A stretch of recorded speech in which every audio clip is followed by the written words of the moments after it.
Hello friends, हमारी sociology class में आपका स्वागत है। आज हम बात करेंगे संस्कृतिकरण के बारे में। देखिए, वैसे तो ये जो संस्कृतिकरण का जो टॉपिक है वो सभी समाजशास्त्र की जितने भी कंपटीशन है सबके लिए समान रूप से उपयोगी है। लेकिन जो आरएस मेंस के लिए जो टॉपिक है संस्कृतिकरण, आज हम उसके संदर्भ में बात करेंगे। तो देखिए, संस्कृतिकरण के बारे में मुख्यतः 2 या 3 तरह के क्वेश्चन पूछे जाते हैं। एक तो संस्कृतिकरण के बारे में पूछा जाता है कि संस्कृतिकरण क्या है। एक क्वेश्चन आता है संस्कृतिकरण की आलोचना करें। और आरएस मेंस के अकॉर्डिंग एक क्वेश्चन बनता है कि विसंस्कृतिकरण किसे कहते हैं, या हम कह सकते हैं कि संस्कृतिकरण से जुड़ी हुई जो अन्य अवधारणाएं हैं कि विसंस्कृतिकरण क्या होता है, या असंस्कृतिकरण क्या होता है, या फिर पुनर्संस्कृतिकरण क्या होता है। इन चीज़ों के बारे में हम चर्चा करेंगे। तो मूलतः आरएस के लिए 3 प्रकार के क्वेश्चन बन सकते हैं कि संस्कृतिकरण क्या है, संस्कृतिकरण की आलोचना करें, या फिर संस्कृतिकरण से जुड़ी हुई जो अन्य अवधारणाएं हैं जैसे विसंस्कृतिकरण या असंस्कृतिकरण या पुनर्संस्कृतिकरण के बारे में पूछा जा सकता है। मेंस में 2 नंबर का क्वेश्चन अधिकांशतः देखा गया कि 2 नंबर का क्वेश्चन आता है। तो चलिए चर्चा करते हैं। सबसे पहले बात करते हैं कि आज हम पढ़ेंगे कि संस्कृतिकरण क्या है, संस्कृतिकरण की प्रमुख विशेषताएं, संस्कृतिकरण के प्रमुख कारण क्या हैं, अन्य अवधारणाएं क्या हैं और इसकी आलोचना किस प्रकार से की जाती है। तो चलिए सबसे पहले बात करते हैं हम संस्कृतिकरण के बारे में। देखिए, जो संस्कृतिकरण की जो अवधारणा है वो एम.एन. श्रीनिवासन ने दी थी। संस्कृतिकरण की अवधारणा मैसूर नरसिम्हाचार्य श्रीनिवासन ने दी थी। और ये जो एम.एन. श्रीनिवासन है, उन्होंने मैसूर के पास रामपुरा गांव का अध्ययन किया था। उस रामपुरा गांव का अध्ययन के दौरान उन्होंने कुर्ग लोगों का अध्ययन किया था। और उस अध्ययन के दौरान उन्होंने एक मूलतः तो वो जाति का अध्ययन कर रहे थे। मैसूर का जो रामपुरा गांव है उसमें उन्होंने जाति का अध्ययन कर रहे थे, या जाति के अंदर जो परिवर्तन आए हैं उन परिवर्तनों का अध्ययन वो कर रहे थे। लेकिन जब इस जाति के अध्ययन के दौरान या जाति की वजह से समाज में जो सामाजिक परिवर्तन हो रहा है या जाति की संरचना में जो परिवर्तन हो रहा है उससे संबंधित अध्ययन के दौरान उन्होंने पाया कि एक ऐसी प्रक्रिया है जिसमें निम्न जातियां उच्च जातियों या फिर ब्राह्मण जातियों का अनुसरण करती हैं, उनकी जीवन शैली को अपनाती हैं और अपने आप को उच्च जाति में शामिल करने का दावा प्रस्तुत करती हैं। तो उन्होंने उस प्रक्रिया को पहले ब्राह्मणीकरण कहा। उन्होंने कहा कि ऐसी प्रक्रिया जिसमें निम्न जातियां ब्राह्मण जातियों का अनुसरण करती है उसको उन्होंने पहले ब्राह्मणीकरण कहा। और यह उन्होंने अपनी पुस्तक the religion and society among the Coorgs of South India, religion and society among the Coorg of South India पुस्तक में 1952 में उन्होंने इसका उल्लेख किया था। वैसे तो 2 पुस्तकें हैं, religion and society among the Coorgs of South India और the social change in modern India. इन दोनों पुस्तकों के अंदर उन्होंने संस्कृतिकरण का उल्लेख किया है। चलिए आगे बात करते हैं संस्कृतिकरण के बारे में। देखिए, जो संस्कृतिकरण है, संस्कृतिकरण की जो अवधारणा है वो एम.एन. श्रीनिवासन के द्वारा मैसूर के रामपुरा गांव में जाति के अध्ययन के दौरान की गई थी। पूर्व में इन्होंने इसको ब्राह्मणीकरण कहा, परंतु बाद में इसको इन्होंने संस्कृतिकरण कहा। देखिए, एम.एन. श्रीनिवासन के अनुसार भारत में जो जाति व्यवस्था है वो एक महत्वपूर्ण व्यवस्था है जिसमें संस्तरण प्रणाली पाई जाती है। देखिए, समाज में परिवर्तन के लिए जाति व्यवस्था एक महत्वपूर्ण व्यवस्था है और इसमें संस्तरण प्रणाली पाई जाती है। संस्तरण का मतलब होता है समाज को उच्च से निम्न क्रम में बांटना, समाज को उच्च से निम्न क्रम में बांटना। अब देखिए, भारत में समाज को उच्च से निम्न क्रम में जाति के आधार पर बांटा गया है या वर्ण के आधार पर? पहले वर्ण के आधार पर बांटा गया था, ब्राह्मण, क्षत्रिय, वैश्य और शूद्र। और अभी वर्तमान में हम कह सकते हैं कि भारत में सामाजिक स्त्रीकरण का आधार जाति है। यूरोपीय देशों की बात करें तो वहाँ सामाजिक स्त्रीकरण का आधार वर्ग है। भारत में पहले वर्ण था और अभी वर्तमान में जाति है। तो उन्होंने कहा कि ये जो जाति व्यवस्था है जिसमें संस्तरण प्रणाली पाई जाती है, इसका वो अध्ययन कर रहे थे रामपुरा गांव पे। और इसी के दौरान उन्होंने ब्राह्मणीकरण और फिर उसके बाद में उन्होंने इसको संस्कृतिकरण कहा। देखिए, 2 पुस्तक मैंने बताई थी कि प्रमुख 2 पुस्तकें हैं उनकी, religion and society among the Coorgs of South India और social change in modern India. इन दोनों पुस्तकों में उन्होंने संस्कृतिकरण के बारे में उल्लेख किया है, ब्राह्मणीकरण के बारे में उल्लेख किया। तो चलिए हम डिटेल से पढ़ते हैं इसको। देखिए, श्रीनिवासन ने संस्कृतिकरण की प्रक्रिया को पूर्व में एक निम्न जाति एक या दो पीढ़ियों में शाकाहारी बनकर मद्यपान को त्याग कर तथा अपने कर्मकांड एवं देवगण का संस्कृतिकरण करके संस्तरण प्रणाली में अपनी स्थिति ऊंचे उठाने में समर्थ हो जाती है। संक्षेप में वह जहाँ तक संभव था ब्राह्मणों की प्रथाओं, अनुष्ठानों, विश्वासों को अपना लेती है। इसको उन्होंने क्या कहा? ब्राह्मणीकरण कहा। और कहा कि साधारणतः निम्न जातियों द्वारा ब्राह्मणों की जीवन शैली को अपना लिया जाता है, यद्यपि सिद्धांतिक रूप से करना यह वर्जित था। तो देखिए, एम एस श्रीनिवासन ने पहले संस्कृतिकरण को ब्राह्मणीकरण कहा। उन्होंने कहा कि निम्न जातियां हैं वो सदैव ब्राह्मण जातियों का अनुसरण करती हैं और उन्हीं की प्रथाओं को, उनके रीति रिवाज, उनकी जो धार्मिक कर्म कांड है, उनके विश्वासों को वो अपना लेती है, इसलिए उन्होंने उसको ब्राह्मणीकरण कहा। लेकिन देखिए, इसके बाद में एम एस श्रीनिवासन का काफ़ी आलोचना भी हुई है इस बात के ऊपर। आलोचनाएं जब आएंगी तब हम चर्चा करेंगे कि ब्राह्मणीकरण की वजह से उनकी आलोचना भी की गई थी कि ऐसा नहीं है कि सदैव ब्राह्मण जातियों का ही अनुसरण किया जाता है। तो ये उन्होंने पहले इसको ब्राह्मणीकरण कहा और इस प्रक्रिया के दौरान इसको समझाया। फिर जब उनको लगा कि नहीं, जब दुर्खिम के द्वारा या अन्य लोगों के द्वारा इस बात की आलोचना की गई कि ऐसा नहीं है कि सदैव केवल ब्राह्मण जातियों का अनुसरण किया जाता है, बहुत जगह ऐसा भी है कि जिस क्षेत्र की जो प्रभु जाति है, देखिए जातीय संस्तरण में ब्राह्मण, क्षत्रिय, वैश्य और शूद्र 4 संस्तरण हैं। तो निम्न जातियां हैं वो केवल ब्राह्मण जातियों का नहीं, अपने से उच्च वो वैश्य का भी कर सकती हैं, वो क्षत्रिय का भी कर सकती हैं, या फिर जिस क्षेत्र में जो भी प्रभु जाति है। देखिए, प्रभु जाति की अवधारणा भी एम एन श्रीनिवासन ने दी थी। उन्होंने कहा था कि प्रभु जाति वह है जो किसी क्षेत्र में संख्या बल में अधिक है, आर्थिक रूप से संपन्न है, शैक्षणिक रूप से संपन्न है, जो कृषि योग्य भूमि पर अपना अधिकार रखती है और राजनीतिक रूप से भी वर्चस्व रखती है, वो उस क्षेत्र की प्रभु जाति कहलाती है। और उन्होंने उत्तर भारत में उसके लिए अजगर शब्द का प्रयोग भी किया था। तो उन्होंने कहा कि जिस क्षेत्र की जो भी प्रभु जाति है वही निम्न जातियां उसी जाति का अनुसरण करेंगी। आगे चल के उन्होंने ये कहा। और फिर उन्होंने संस्कृतिकरण की एक नई परिभाषा दी, जिसमें उन्होंने कहा कि संस्कृतिकरण वह प्रक्रिया है जिसके द्वारा कोई निम्न हिंदू जाति या जनजाति या कोई अन्य समूह किसी उच्च और प्राय द्विज जाति की दिशा में अपने रीति रिवाज, कर्मकांड, विचारधारा और पद्धति को बदलता है। देखिए, यहाँ उन्होंने द्विज शब्द का उपयोग किया है। द्विज शब्द का उपयोग संस्कृतिकरण में एम एन श्रीनिवासन ने किया है। द्विज का मतलब हो गया उच्च, या कह सकते हैं कि दूसरा जन्म। द्विज का मतलब होता है वैसे तो दूसरा जन्म। ये ब्राह्मण, क्षत्रिय और वैश्य जो कहते हैं कि उपनयन संस्कार से पूर्व हर व्यक्ति निम्न ही होता है, हर व्यक्ति अपवित्र ही होता है। लेकिन जैसे ही उसका उपनयन संस्कार होता है, उसको जनेऊ धारण करवाया जाता है, वो उसका दूसरा जन्म हो जाता है। तो जो व्यक्ति जनेऊ धारण करके उपनयन संस्कार को अपना के उसका ये संस्कार होने के बाद वो द्विज बन जाता है।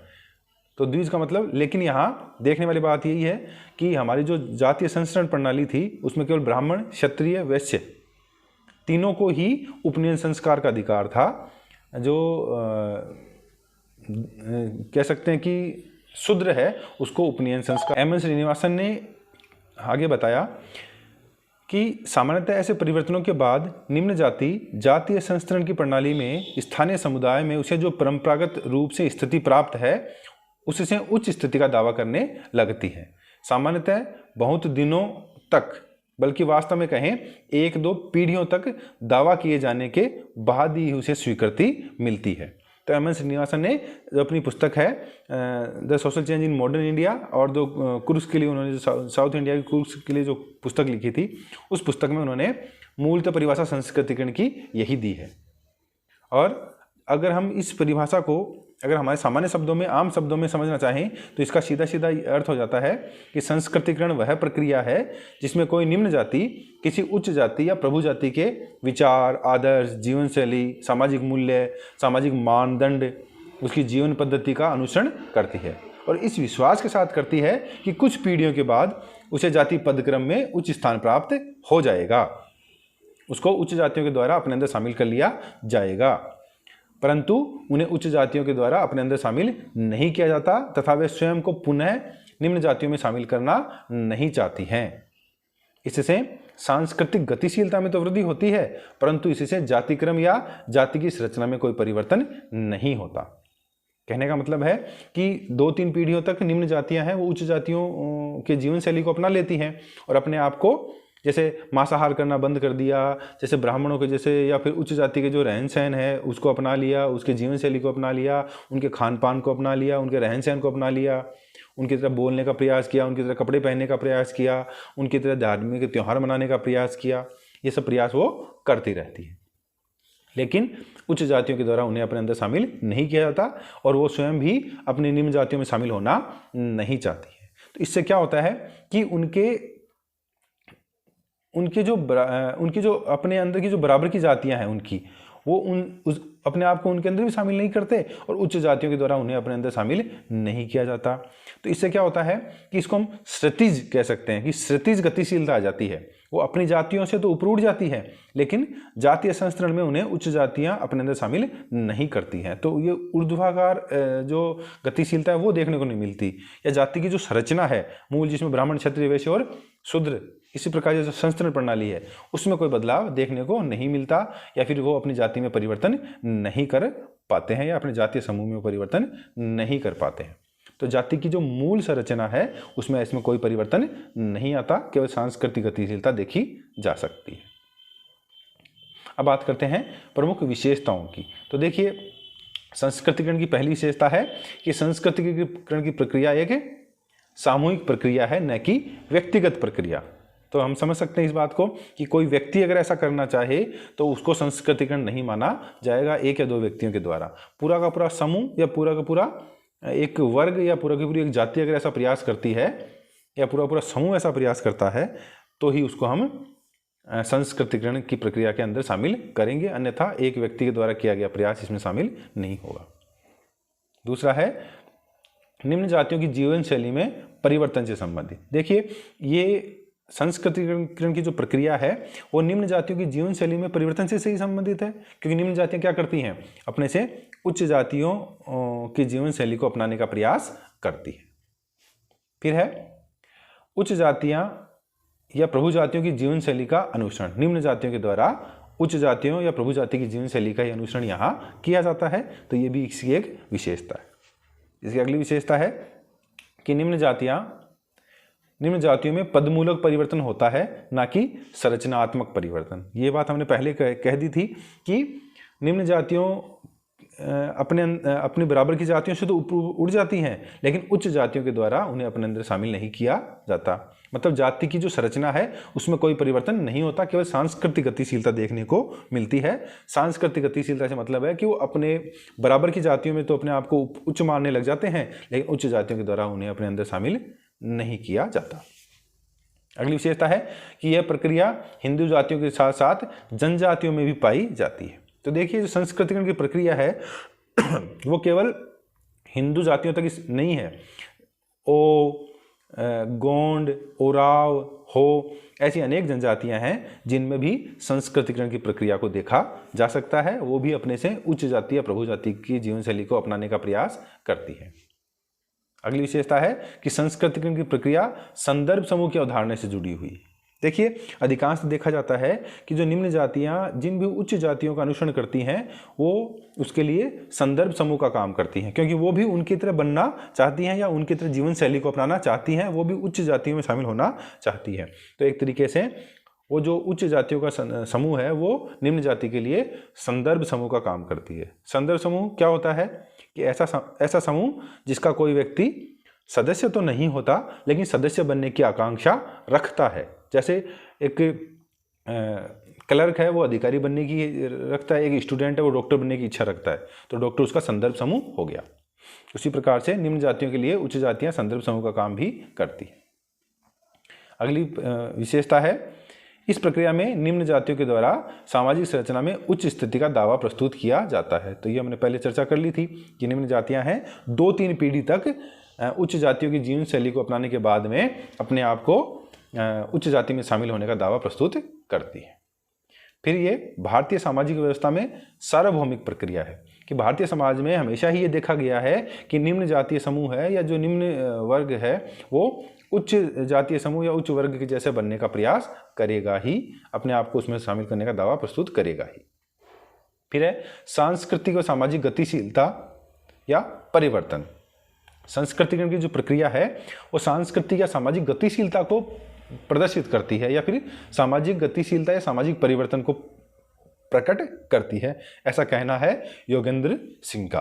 वो मानते हैं कि ये सामाजिक परिवर्तन या सांस्कृतिक परिवर्तन से अधिक या सांस्कृतिक गतिशीलता से अधिक ये कुछ भी नहीं है, ये केवल सांस्कृतिक गतिशीलता को ही प्रकट करती है, ऐसा मानना है योगेंद्र सिंह का। अगली है अन्य जातियों के द्वारा गतिशीलता को मान्यता नहीं। हमने चर्चा भी की थी कि उच्च जातियों के द्वारा निम्न जातियों को अपने अंदर शामिल नहीं किया जाता है। अंतिम या लास्ट विशेषता है कि वास्तविक रूप से लंबवत नहीं बल्कि क्षितिज गतिशीलता की प्रक्रिया है। हमने पहले भी चर्चा की कि ब्राह्मण, क्षत्रिय, वैश्य और शूद्र, तो जो शूद्र जातियां हैं वो अपने आप को वैश्य, क्षत्रिय या ब्राह्मण जातियों में शामिल होने का दावा तो प्रस्तुत कर देती हैं, लेकिन इन जातियों के द्वारा उनको अपने अंदर शामिल नहीं किया जाता। उसकी वजह से क्या होता है कि वो अपने बराबर की जो दूसरी जातियां हैं उनसे तो अपने आप को उच्च समझने लग जाती हैं, लेकिन फिर भी उनको उच्च जातियों में शामिल नहीं किया जाता है। तो ये एक क्षितिज गतिशीलता है कि अपने ग्रुप में ही, अपने समूह में ही वो आगे बढ़ जाएगी, अपने समूह में ही वो उच्च बन जाएगी, लेकिन उच्च जातीय या जातीय संस्तरण में उनको उच्च स्थान नहीं मिलेगा। अगला है प्रमुख कारण। देखिए, प्रमुख कारणों की बात चर्चा करें कि संस्कृतिकरण की प्रक्रिया के पीछे प्रमुख कारण कौन कौन से हैं। तो है शिक्षा का प्रचार प्रसार और आधुनिकीकरण। देखिए, जैसे जैसे समाज में शिक्षा फैलेगी, आधुनिकीकरण आएगा, निम्न जातियां क्या करेंगी या निम्न जातीय समूह है वो क्या करेंगे, उच्च जातियों की जीवन शैली या एक अच्छी जीवन शैली को अपनाने का प्रयास करेंगे। और आधुनिकीकरण की वजह से भी ऐसा संभव हो पाया है कि निम्न जातीय समूह है या जो निम्न समूह है वो क्या करते हैं, अपनी सामाजिक स्थिति को ऊपर उठाने का प्रयत्न करते हैं। दूसरा है पश्चिमीकरण की प्रक्रिया।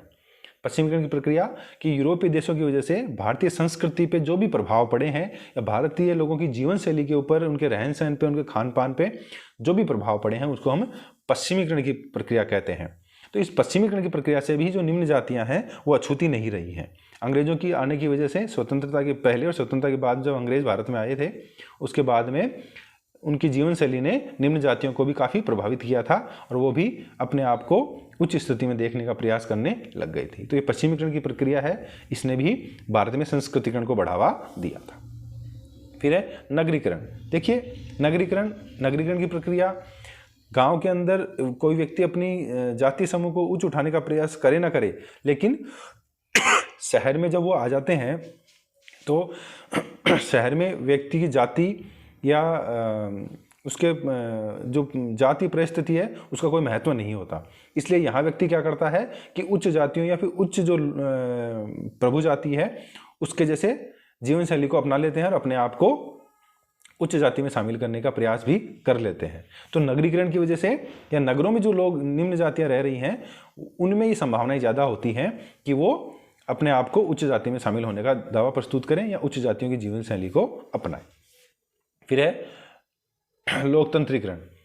तो लोकतंत्र में सभी को पूर्ण अधिकार है अपने जीवन या अपने किसी प्रकार की जीवन शैली को अपनाने की, अपने जीवन को उच्च उठाने की या अपनी सामाजिक स्थिति को उच्च उठाने का प्रयास करने की। तो इसने भी संस्कृतिकरण को बढ़ावा दिया।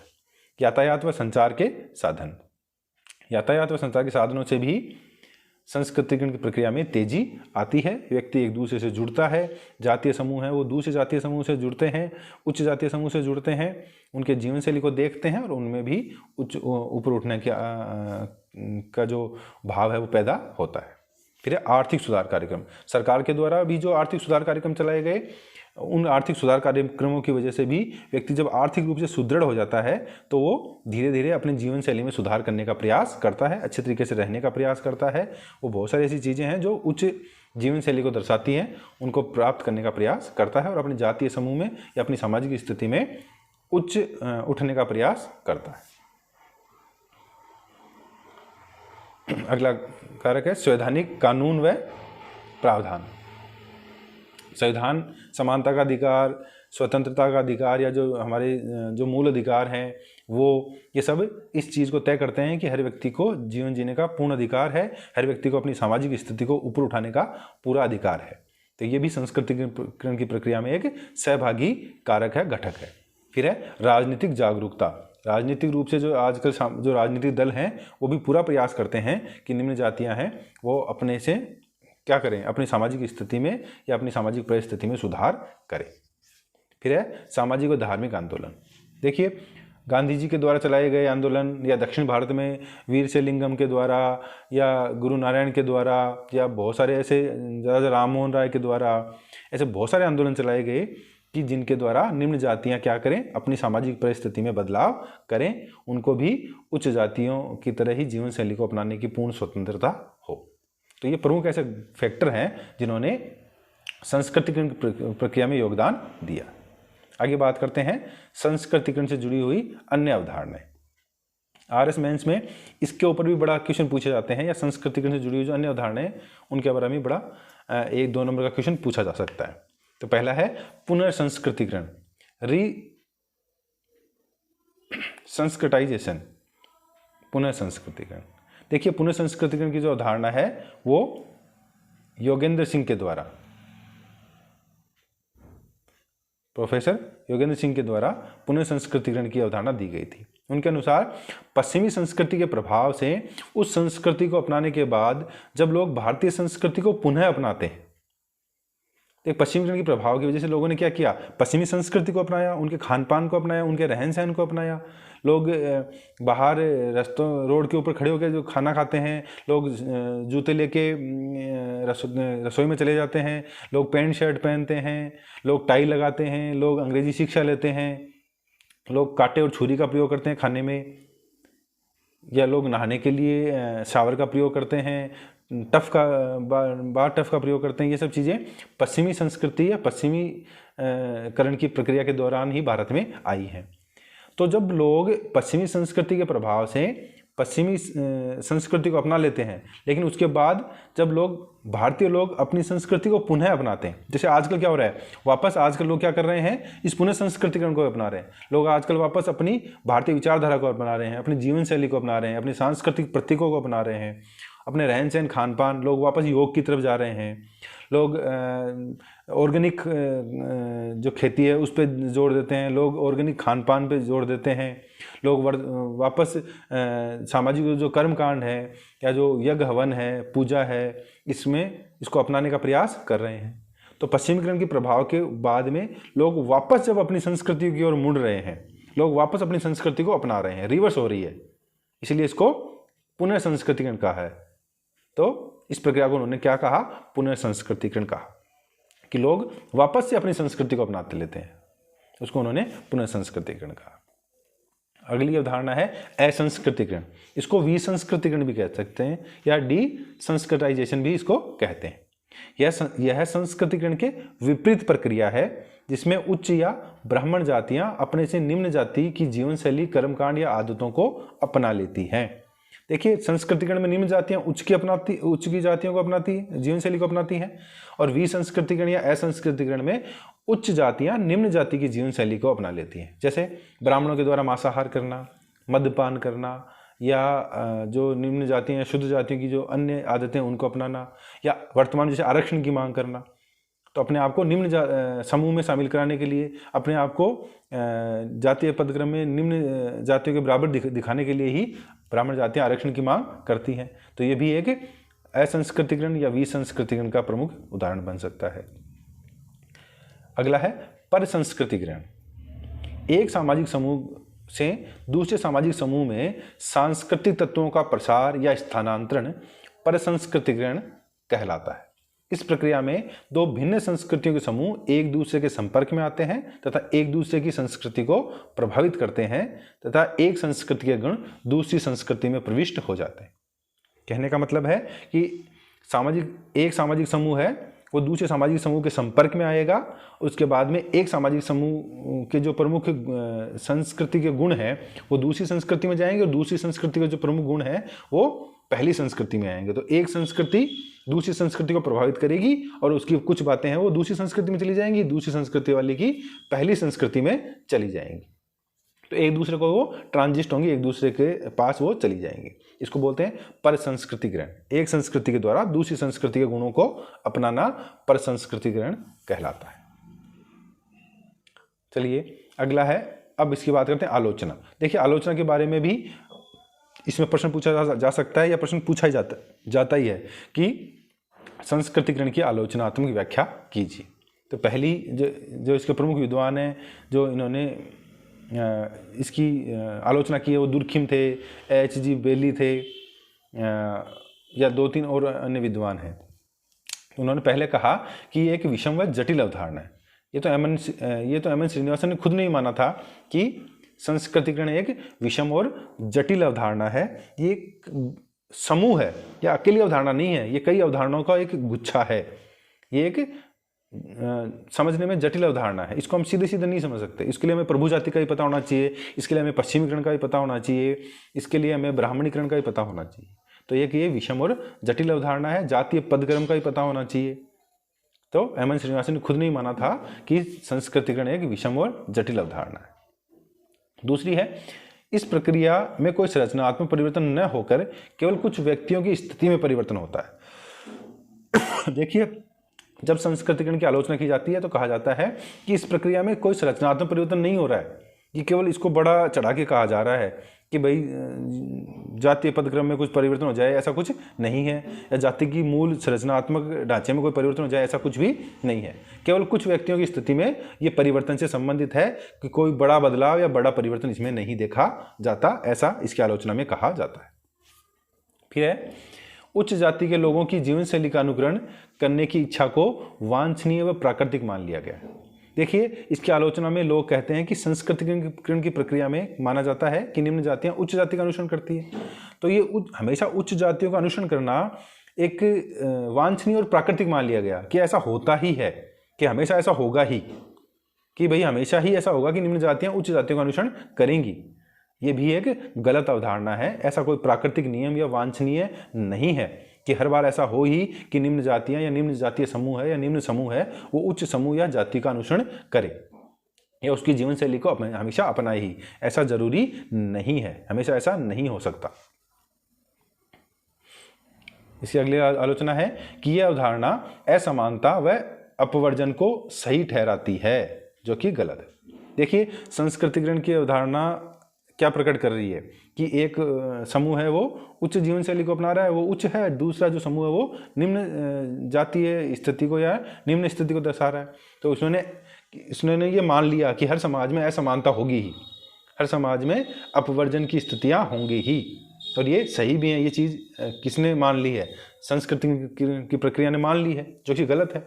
हमेशा ऐसा नहीं है कि हर समाज में असमानता पाई ही जाए, या इन्होंने असमानता को सही ठहरा दिया है कि ऐसा होगा ही कि निम्न जातियां रहेंगी भी उच्च जातियां भी रहेंगी और निम्न जातियां हमेशा उच्च जाति का अनुसरण करेंगी। तो ऐसा सही नहीं है, ये गलत अवधारणा है, हमेशा ऐसा नहीं होना चाहिए। अगला है कि दलित संस्कृति व समाज के मूलभूत पक्षों को भी पिछड़ापन मान लिया गया है।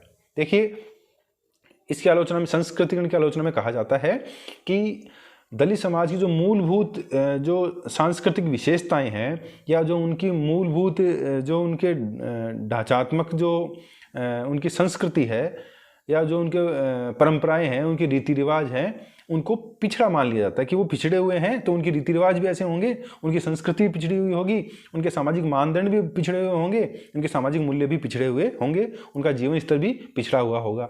ऐसा मान लिया गया है संस्कृतिकरण की प्रक्रिया में, लेकिन ये चीज़ गलत है, ऐसा नहीं होता। जरूरी नहीं है दलित संस्कृति या दलितों के जो सामाजिक ढांचा है वो भी मजबूत हो सकता है, उनकी जीवन शैली भी अच्छी हो सकती है, ऐसा हमेशा ही नहीं होगा। फिर है कि ये जो प्रक्रिया है वो जातिगत भेदभाव व लैंगिक असमानता में वृद्धि करती है।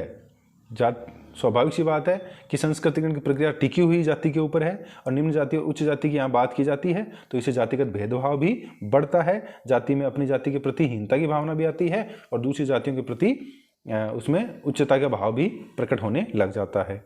और साथ ही साथ ये लैंगिक असमानता में भी वृद्धि करती है। इसमें महिलाओं की स्थिति के बारे में या महिलाओं के बारे में कोई भी विचार नहीं किया गया है। तो देखिए ये संस्कृतिकरण की प्रमुख आलोचनाएं थी। यहाँ देखने वाली बात है कि संस्कृतिकरण की प्रक्रिया या जो प्रश्न है इसमें से 3 या 4 तरह के प्रश्न ही बनेंगे कि संस्कृतिकरण क्या है, संस्कृतिकरण क्या है, संस्कृतिकरण की आलोचना। देखिए हम सीधे सीधे बात कर लेते हैं कि यहाँ केवल 3 या 4 तरह के प्रश्न ही बनेंगे। पहला बनेगा कि संस्कृतिकरण क्या है या संस्कृतिकरण का अर्थ क्या है, एक प्रश्न ऐसा बन सकता है। फिर संस्कृतिकरण की प्रमुख विशेषताएं बताइए, ये एक प्रश्न भी बन सकता है। फिर है संस्कृतिकरण से संबंधित अवधारणाएं हैं जिसकी हमने बात की थी, परसंस्कृतिकरण, असंस्कृतिकरण या विसंस्कृतिकरण या पुनर्संस्कृतिकरण, और एक आलोचना कि संस्कृतिकरण की आलोचनात्मक व्याख्या कीजिए। ये प्रमुख प्रश्न है वो RS मेंस के द्वारा पूछे जा सकते हैं, RS मेंस से पूछे जा सकते हैं। संभावनाएं भी यही रहती हैं, लेकिन ये सभी परीक्षाओं के लिए समान रूप से उपयोगी है। चलिए बहुत बहुत धन्यवाद।